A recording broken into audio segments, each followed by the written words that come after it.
Dikala ia mengaji, dikala ia ceramah, selalu menjelek-jelekan Harun Ar-Rasyid sebagai raja. Bahkan dia ucapin di tablignya, di ceramahnya, menuduh seperti Harun Ar-Rasyid itu orang yang kufur nikmat.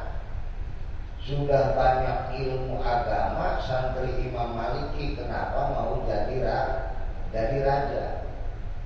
Itu Harun Ar-Rasyid karena beliau seorang wali Allah, beliau seorang ulama, bahkan beliau seorang raja. Begitu mendengar banyak yang mengadu kepada Harun Ar-Rasyid tersenyum. Dipanggillah itu ulama yang selalu mengkritik dan menjelekkan. Ditanya oleh Harun Ar-Rasyid, ente dijadiin sama Allah sebagai ulama, anak mau tanya sama ente, umat ente berapa juta? Kata dia, saya sebutnya ya misalkan kalau satu daerah Jakarta mah cuma sejakarta. Kata Harun Ar-Rasyid, umat ente baru beberapa juta. Umat saya dijadikan oleh Allah saya sebagai raja. Kepercayaan yang diberikan oleh Allah, kalau kata negara Indonesia mah dari Sabang sampai Merauke, berarti masih gede saya. Berarti Allah sama ente ama anak, percayaan sama anak daripada sama ente. Jadi nggak pantas ente ngejelekin anak, kata Harun Ar-Rasyid. Makanya begitu.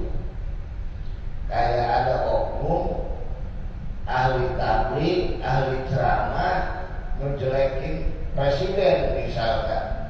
Itu kalau dibalikin sama presiden, rakyat Indonesia ada 200 juta jiwa lebih. Misal yang memilih separuh kepada presiden berarti kan 100 juta lebih. Dibandingin sama oknum yang mengaku ulama, yang ceramah, yang selalu menjelekkan presiden, paling juga punya umat 1 juta. Masih dipercaya mana sama Allah? Presiden apa dia? Presiden apa dia coba?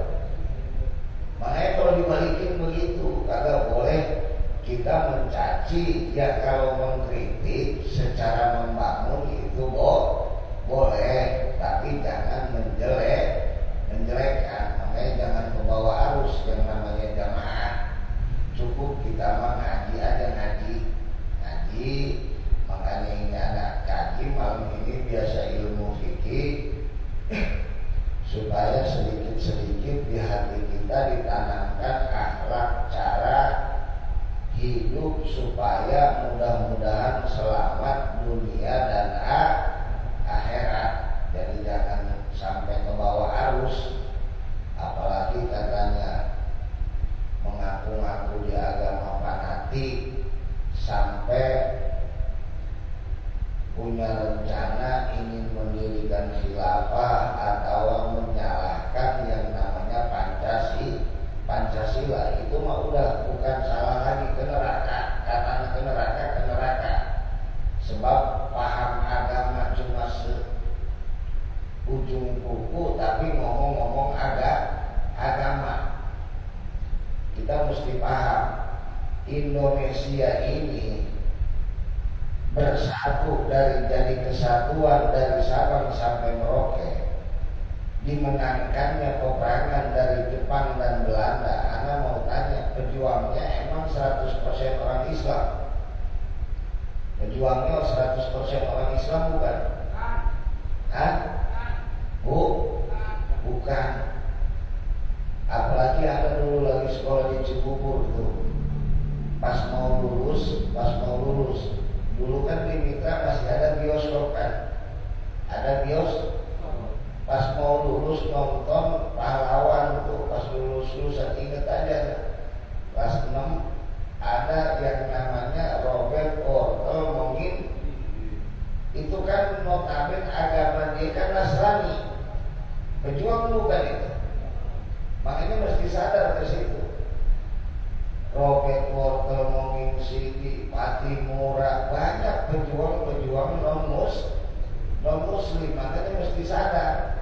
Malah kita alhamdulillah hidup di NKRI ini di Nusantara, kalau yang tahu hukum itu sehari-hari banyak pahalanya.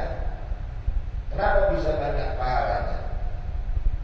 Semua agama seperti Buddha, Hindu, Islam, Nasrani, Kristen punya hak hidup di negara Indo, karena mereka pun sama dulu berjuang membantu supaya Indonesia lepas daripada penjajahan Belanda. Nah, dikala mereka punya hak hidup di NKRI, kita saling sama-sama menghormati, dapat pahala kagak? Dapat pahala apa kagak?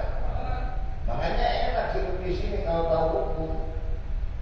Sedangkan kata Rasul, kalau non-muslim seperti kafir dhimmi itu non-muslim yang sama sekali kagak ngeganggu umat Islam.